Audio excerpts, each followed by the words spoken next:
이 정도 사항이면 젠프 또는 김민석 총리의 지시로 보입니다. 국무총리 산하 검찰개혁 추진단이 중수청 청사를 신축이 아닌 기존 유유 건물을 활용하는 방안을 유력하게 검토 중인 것으로 파악됐습니다. 관련해 검찰개혁 추진단이 다음 달 검찰청 방문을 검토하는 것도 중수청 청사 물색과 관련이 있다고 밝혔습니다. 현 검찰청 공간을 잣대 삼아 수사에 필요한 공간 및 구조를 가늠하는 동시에 공소청 청사 윤곽도 잡겠다는 취지인데 현장 실사 대상에는 서울중앙지검, 서울고검, 대검찰청 건물이 포함될 것으로 전해졌습니다. 네, 대검청사를 임시 대통령실로 쓰자는 주장도 대선 직전 나오기도 했는데 이참에 다 세종으로 이전하면 될 것 같습니다. 뭐하러 서초동에 있습니까? 완전히 사라지게 만들어야 합니다. 검찰은 윤석열을 필두로 쿠데타를 일으킨 세력입니다. 역사에 남겨야죠. 그리고 젠프의 의중에 대해서 지금 여러 분석들이 많은데 저는 이 분석이 맞다고 봅니다. 현재 SNS와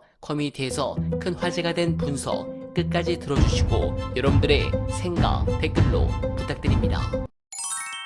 정청래 대표가 이제 이재명 대통령 일본 순방길에 공항 배웅 나갔는데 아마도 그 전후로 관련 이야기를 주고 받은 것 같습니다. 그 시점쯤 해서 그 청와대에서 당역 의견 수렴하라는 그런 대통령 지시도 나왔고 네. 그리고 당대표가 저렇게 나온 걸 보면은 이제 그런 이야기가 오는 것 같은데 두 사람이 당대표 수석 최고 시절 호흡을 맞출 때 그때부터 이재명 대통령이 이제 첨예한 정치 사안에 대해서 어떤 태도를 취하는지 정청래 대표가 누구보다 잘 알거든요. 지난 총선 때 선거 제도 관련해서 가장 첨예한 논쟁이 있었는데 병립형 연동형 가지고 근데 이게 이제 민주당 당 내에서도 당 지도부 내에서도 지지자들 내에서도 의견이 크게 갈렸어요. 그때 제가 이 사안을 어떻게 두 사람이 처리했는지 비교적 가까운 거리에서 구경한 적이 있습니다. 제가 관여하지 못하지만 그때 이재명 대표는 끝까지 자기 주장을 내놓지 않았어요. 그리고 모든 방향의 토론을 지켜봤습니다. 그래서 가장 가까이 있던 정청래 수석 최고도 그 양반의 그때 당시에 의견은 병립형이었거든요. 그래서 어떻게든 병립형 결론이 나도록 끊임없이 당대표를 설득하고 이 대표가 병립형으로 기울었다고 본인도 착각했어요. 가장 가까이 있는 사람도. 그리고 당 안팎에서도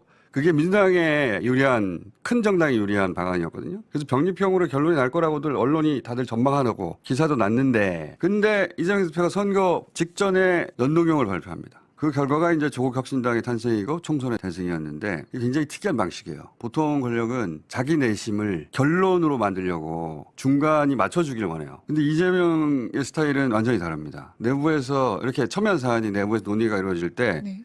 자기 결론을 강요하지 않고 주장하는 각자 주장이 있잖아요. 그러면 그 의견을 구체화해보라고 합니다. 그 일리 있다고. 그렇게 다른 주장이 비교가 되고 그걸 지켜본 지지자들도 의견을 내고 그 과정에서 여론이 형성되고 옳고 그름이 드러나고 그러면 나도 오케이 하겠어 이런 의미예요. 근데 이제 이 과정에서 제가 지켜본 바로는 착각이 자주 일어납니다. 뭐냐면 그럼 그 의견을 구체화해 보세요. 일리가 있네요. 하는 주문을 내 뜻에 동조해 줬구나. 내 뜻대로 하라는 거구나. 그리고 누가 뭐라고 그러면 이재명 뜻이라고 해요. 실제로는 당신 의견 일리가 있으니 그 의견을 구체화해서 다른 의견, 일리 있는 의견과 경쟁하시고 공론화하시고 이거거든요. 이게 가장 정확한 뜻이에요. 제가 몇 년간 지켜본 부분은. 근데 이걸 나한테 임무를 줬구나. 내 뜻대로 하면 되는 거구나. 저는 이번에 그 검찰 출신들도 그랬던 게 아닐까? 당대표 시절에 그런 걸 제가 몇 번 봤거든요. 이 대통령은 여론 동향을 매일 체크해요. 또 하나의 특징인데 루틴은 저도 모르겠어요. 어떻게 하는지. 근데 항상 해요. 그러면서 최근에 문제가 생겼다는 걸 알게 됐고 그래서 당에게 그 방법론을 주도하라고 다시 가이드라인을 준 거다. 그렇게 채한 정청래 대표가 이제 지금 드라이브를 걸고 있는 거고. 이게 제가 몇 년간 지켜본 첨예한 사안에 대한 이재명식 의사결정 과정이에요. 이거를 이제 뭐 친 이재명, 뭐 친 정청래, 저쩌고 해설하는 사람들은 다 개구랍니다.